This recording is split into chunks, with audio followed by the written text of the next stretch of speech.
Let me welcome Professor Kenneth Leung to this conversation on looking at marine pollution, and in particular looking at the study of pharmaceutical pollution in the world's rivers, which is a fascinating study. Tries to draw together 250 or so global rivers into a single approach that looks at pharmaceutical pollution in those rivers. But Kenny, let me come to you and ask you to just tell us a little bit about what pharmaceutical pollution in world rivers involve. Thank you, Charles. The most important point for this study is that we use a standardized method to study over 60 different types of pharmaceuticals commonly used in our daily life. This is the first time. Since many developing nations, they don't have the know-how and the technology to do this kind of monitoring. So we just ask them following standard protocol to collect the samples. We send them sampling kits and also provide them the videos so that they can learn how to do the sample properly and store them before sending back to us through the courier service. So in this way, we can cover many rivers in the world and also cover areas that never been studied before. So in this study, 1/3 of the rivers never been monitored with pollution before. So the result is very unique and very powerful to reveal the global pollution situation. So you said that many rivers were not studied and only a few had in fact been studied, but surely even those few that had been studied had some sort of broadly common set of methodologies that were applied, or was that not the case? Different laboratories, they use different instruments and different methods to extract the chemicals. And then this leading to the results which cannot be directly compared due to the uncertainty in the methods. And also different laboratories, they select different set of pharmaceuticals as their targets. So then the coverage of the chemicals will be different among different studies. So making the comparison for the world is mission impossible.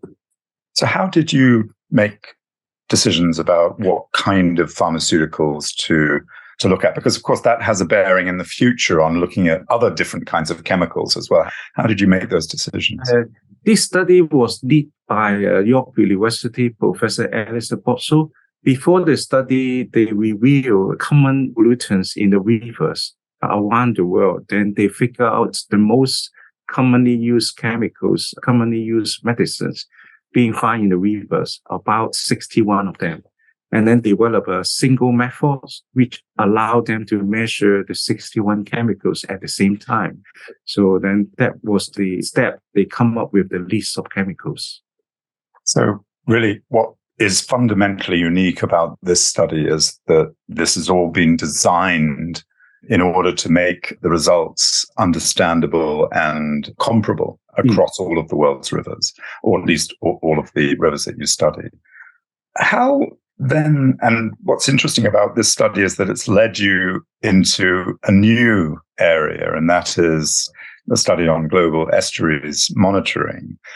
What are the lessons that you take from this initial pharmaceutical pollution in rivers study to this broader study that you have on global estuaries?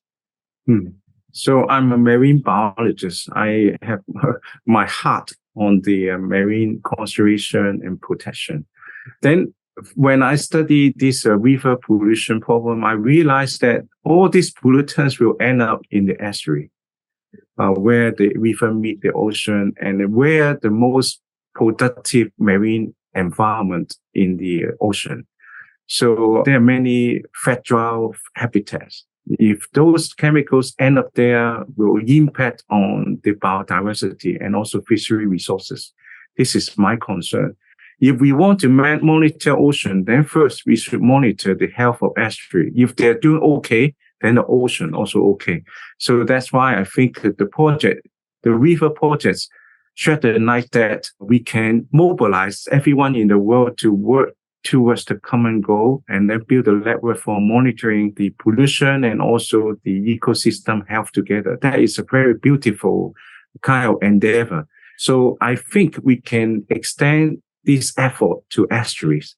And then we can cover more different types of pressing pollutants, emerging pollutants of concerns. So this was the motivation. And when you talk about approaching further pollutants of concern, obviously resources is an issue. We have a standard approach and a standard methodology, but what is it that you're going to use to prioritize and choose what pollutants you're going to look at next? Because there are a very large number and wide range of different pollutants that you could be looking at.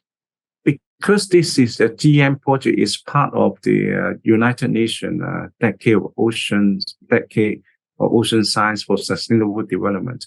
They would like to engage more scientists to work together and share information. At the same time, co-design the scientific projects that can translate into management and improvement of the ocean. So then in the next phase of the project, we will engage all the partners to co-design what is the next target pollutants we should look at. For instance, I already received suggestions to work on environmental DNA, which can allow us to look for pathogens, disease. And then the other one is the people would like to look at those emerging chemicals of concerns. So we would sit down and talk to each other. And most importantly, we need to find the resources to sustain the project. And also maybe we can widen the project to cover more estuaries in the future. One of the findings of the discussion, the first discussion we had around science and marine pollution, was that many people in the science community felt that a phased approach towards identifying and monitoring marine pollutants would be the most sensible thing. And that phased approach was largely about spatial phasing. So from rivers to estuaries to coastal waters and then potentially to deeper waters. And that's the Global Estuaries Monitoring Programme, which, as you said, is part of the United Nations Ocean Decade, has that built into it, essentially. You've just said that, that's important because there's a lot of biodiversity in estuaries, and estuaries are relatively easier to manage and monitor than the deeper ocean. Can I just ask you, what does the GM mean for the phased approach, do you feel, to broader monitoring and management of marine chemical pollution? And is it feasible, do you think, for GEMS to be expanded, to be much more widespread? The question is cost and benefit. We do have data to show that those pollutants, they will have higher concentration in the estuaries and in the river than in the ocean. The ocean, because of dilution, then the concentration will be pretty low. Unless the chemicals is really toxic with a concern, then it may be worth effort to look at it in the ocean. And also, if the chemical can be accumulate in the biota or accumulate in the sediment, then that may be worthwhile to look at, even in the deep sea situation. I think, first of all, we need to identify the pollutants of concern first, then we can invest resources to look at that. But for common pollutants like nutrients, they will have more problem in the coastal area rather than in the open ocean. So I think this kind of decision is very, very important before we start the project. Kenneth Leung, Professor of Chemistry at the City University of Hong Kong, thank you so much for talking to us and giving us a really clear exposition of why it is really important to have a standardized approach to this, and also to think about how the phasing of something like this might work. And I wish you all the very best in your GEMS activities under the United Nations Ocean Decade. Thank you very much, Charles.